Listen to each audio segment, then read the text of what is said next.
All right, guys, welcome back to the shack, and today we're going to talk about the Reno 45 one more time. Uh, as many of you know, I've had the Reno for a while, and I've been pretty impressed with the overall performance from the machine. But I like doing tumblers. I do a lot of tumblers for customers, and also a lot of folks had reached out to me and said, "Hey, I know you've always said CO2s are the best for tumblers. How about the Reno? How would it do on tumblers?" So I wanted to be able to do some testing and give you guys my honest opinion of how that went as far as the tumblers and turning them out. And so that's what I've been doing. For the past couple of days, I have been working with this machine, doing tumblers, doing burn after burn after burn, trying to figure out, make the process as smooth and as quick as possible so that you guys would know the answer to the question. And there's a development, but it's kind of heartbreaking, guys. Yeah, I wasn't expecting it. I'm going to be honest with you. It kind of caught me off guard. But that's what we're going to go over today. So stick around, and we'll be right back.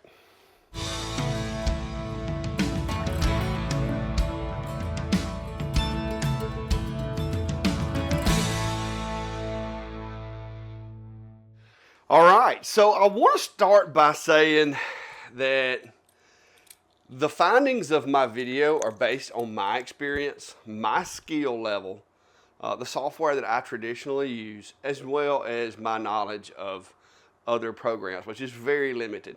But I try to approach these things from the standpoint of you guys. You guys aren't necessarily going to have, more experience with these machines than I do. You're not going to be able to figure some of these things out. Some of you may say, "Hey, you're an idiot, and I know exactly how to do this, and let me show you how to do it." And that's fine. And by all means, in the beginning of this video, if you know how to make this work and you have it down to a science, send me an email, clack@theclackshack.com, because for 2 days, I have beat my head against the desk over there trying to make this work. And I've had to tap out. It has become not cost effective for me to continue on.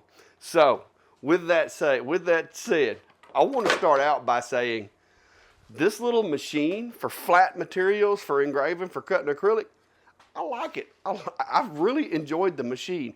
It has done a great job, to the point that I was considering making it my main CO2 machine as long as it could do tumblers. Because I do a lot of tumblers. People ask me for tumblers, I do them. So that was one of the things that I was like, if this thing can do tumblers, it's a keeper. It's going to be on my main line, because I have very limited real estate. And so for a machine to stay on my main line, it has to have some pretty good usefulness to justify occupying that space. Now, I will say, as far as the engraving on anodized or on coated stainless steel, this machine does a great job. I found settings that were knocking it out of the park. I'm running 300 millimeters a second with like 250 LPI and getting nice, clean results with not a lot of cleanup. I was impressed. The only problem that I have found so far, guys, is that this controller right here, this Top Wisdom controller, does not play well with light burn when it comes to rotary. If you've got one of the Renos, if you look, you'll notice that the rotary tool is disabled with this machine. If you look up in the top right corner of the screen, it's just not there. The Top Wisdom controller, and I've had to do a lot of research for this video, so bear with me. The Top Wisdom controller was not designed for rotor work per se in the same way that other machines are. It can do it. There are ways that you can put the values in there, and you can get a product. There are people that probably grew up using auto laser software, grew up using a machine like this that can knock that stuff out. They know the math. It's easy. Not this guy, okay? I like having the utility in Lightburn to operate, to be able to put my circumference or my perimeter or whatever you want to call it in there and have it calculate the adjustment to the steps per rotation. That's what I like. This does not afford you that opportunity. You have to go in and create a machine profile and enter lots of data in order to make it work. I have been able to make it work. I was able to do a couple of logos on this tumbler, and I got it within 3 millimeters of being the size that it's supposed to be. But the problems that I'm having is trying to do all that math. One, it takes way too long. I don't like it taking that long. And two, if you miscalculate the math a little bit, you're gonna mess up a tumbler. So it's just really, really painstaking. And I was greatly disappointed in the fact that this machine with all, I mean, I had literally already put my, I had painted this little stripe here for the pass through. I made it orange. Because I was like, this machine is going to be in the shop. It's going to be staying.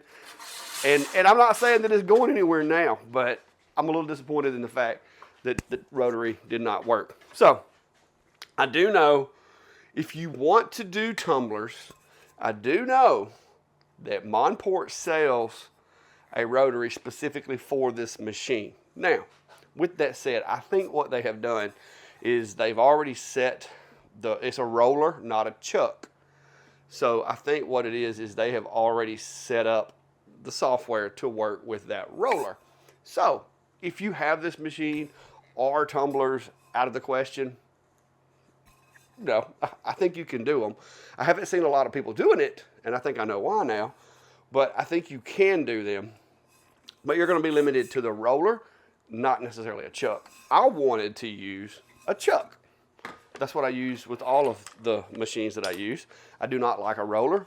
I find that they're terrible to wobble and a little inconsistent. And if you have a handle or something, it just makes it a pain, especially if it's something that's like, maybe it's not exactly round. So you've got that wobble. So what I was going to do was, because of the connector, the 4-pin connector, I was going to use the X-Tool RA2 because I've got a new one now. And I was like, I can still put this thing to work. This is still a jam up little Rotary, and so I was like, it's already got the right connector. With a few modifications to the machine, I could make this work. So that's what I did. I spent a good bit of time creating a jig that would enable me to fix this thing inside the bed of the Monport, of the Reno 45.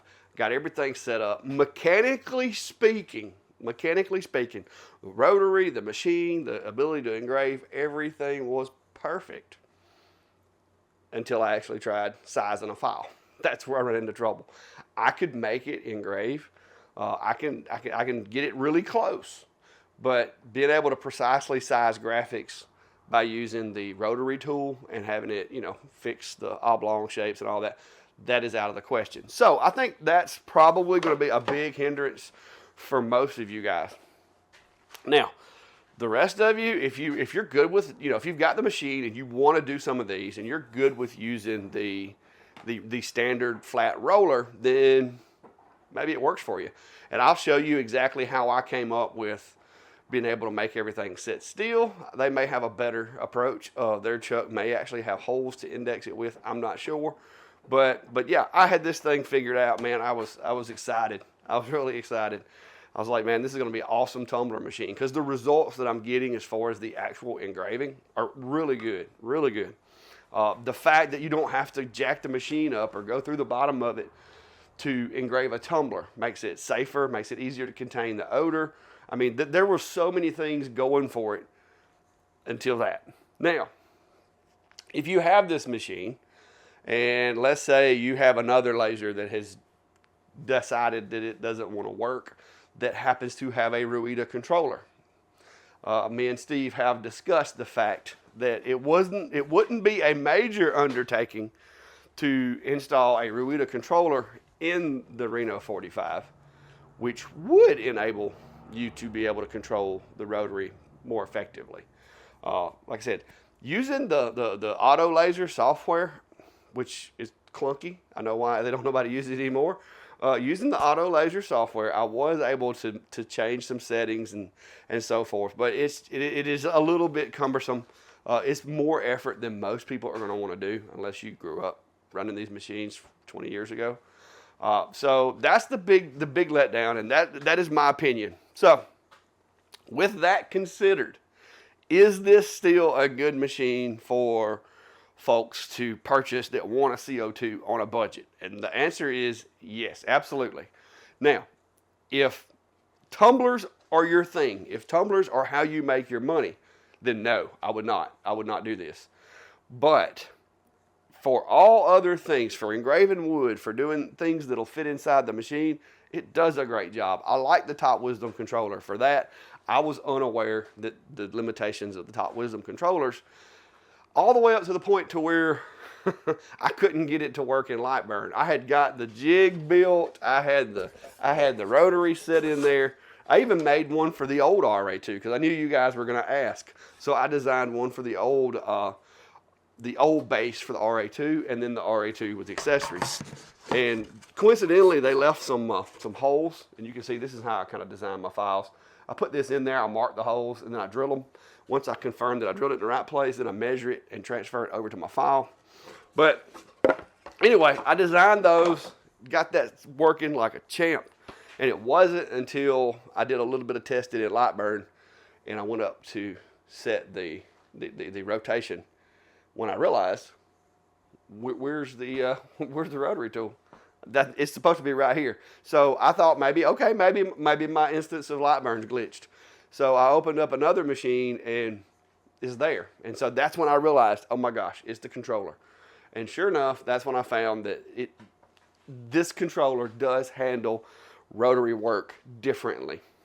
It can do it, but it's very complex. There's really no simple way to do it in Lightburn, and unless Lightburn comes up with like a little plug-in or some way of doing it, which I doubt they will because this is older technology, it's just a bit cumbersome. So although I love the little machine, I think it's a great addition to the shop, it's a letdown for the tumblers. So currently my other CO2 that I have set up is going to continue doing the tumblers.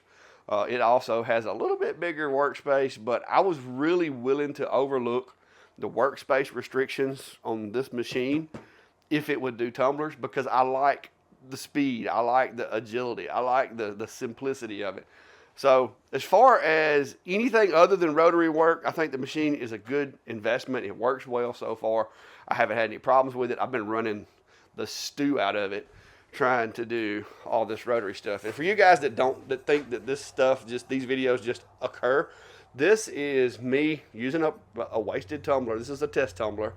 And what I'm doing there is basically I'm trying to calibrate the steps per rotation on the rotary, because it's different. The steps per rotation is different for a rotary than it is for the steppers that are moving it on the XY plane inside the machine. So what you have to do is you have to create, in the computer, you have to create a size. Let's say I like to use 25, 50, or 75.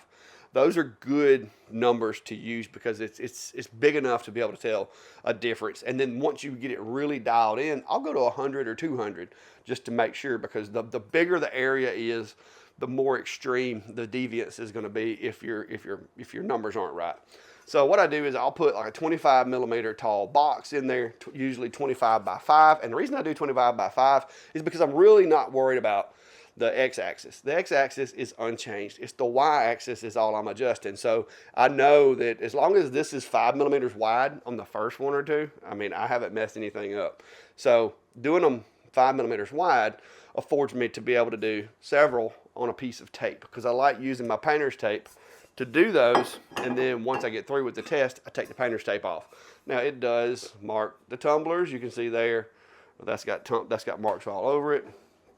But this is the way that you take in what the box was supposed to be, how big it was supposed to be, versus how big it actually was. And then you do some math, and there's a little bit of a difference there. And so you can have the software apply that difference, and it's supposed to make those corrections for you so that the next time you do it, the box, you know, if you say 25 millimeters, when you measure it, it's going to be 25 millimeters.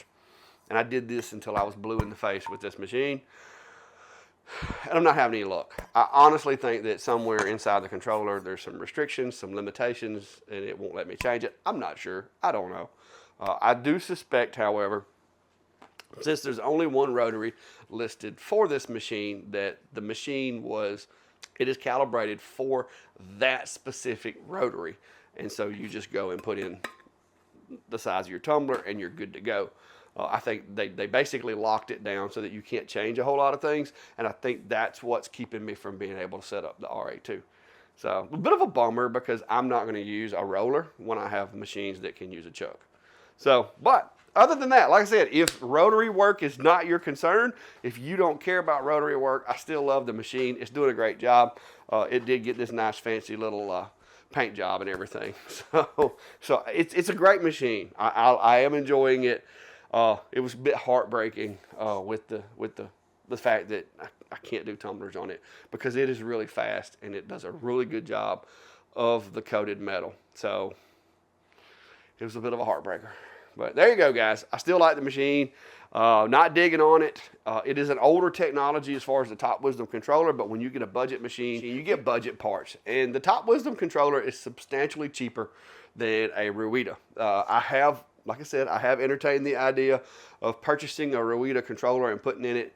But like I said, at some point, though, you get diminishing returns on the investment. Because was it better to buy a budget machine and then put the controller in it? Or was it better just to buy a machine that already had the controller? So you gotta do the math on that. Now, if you're somebody that has a Rueda controller sitting around, or if you're somebody who has a machine that has a controller on it that you could salvage and put in the machine that's a non-working machine, then hey, sounds like a really good science experiment there.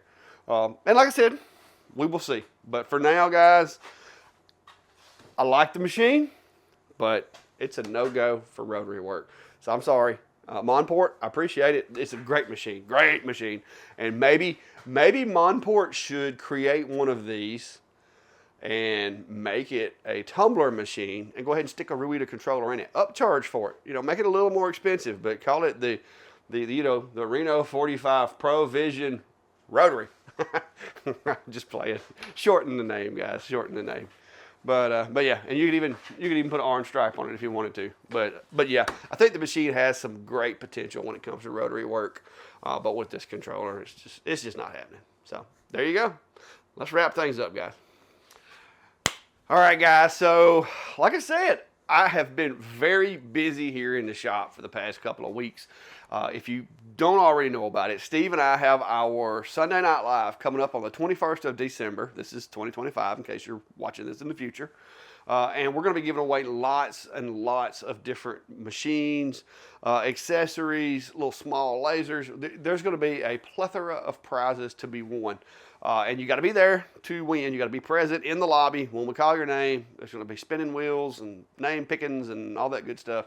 But you got to be there to win. So I will drop a link down below to that live show if you haven't already went on there and clicked that you're coming. Just give us a little RSVP. Let us know you're going to be there.